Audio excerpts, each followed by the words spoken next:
Hello, my name is Rafiki. Let me start on the first question. Slack follows the LIFO principles, which means last in, first out. The element added in the first one removed. How linked list is used is to implement a stack using a linked list is just to use the hand of the linked list as the top of the Slack. This allows fast insertion and removal. For the Slack operation, let me start on push. To push is to add a new node at the head of the linked list.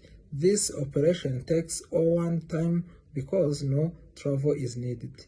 The second is pop. A pop is to remove the node at the head of the linked list. This also takes 1 time. Third is get top. To get the top element is to simply return the value stored in the head node. The fourth one is empty is to check if the stack is empty. To check whether the head is null, this is also 0, 1. So let me go on the second question, the query. Query follows the FIFO principles, which means FIFO is first in, first out. The first element added in the first one removed. How linked list is used. To implement a query efficiency, I use linked list with 2 differences. The first is the head for removing element. The second is tail for adding element. The query operation, when we start on enquery. To enquery is to add a new node at the tail of the linked list. Because I keep a tail reference, this operation is 0, 1. The second is dequeue.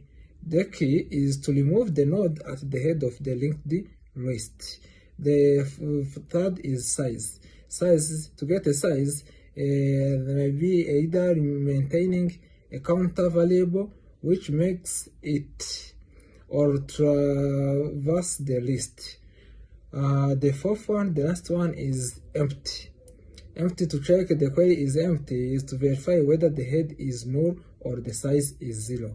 In summary, as I conclude, linked lists are very effective for implementing stacks and queries because just provide efficient memory usage and 0 time complexity.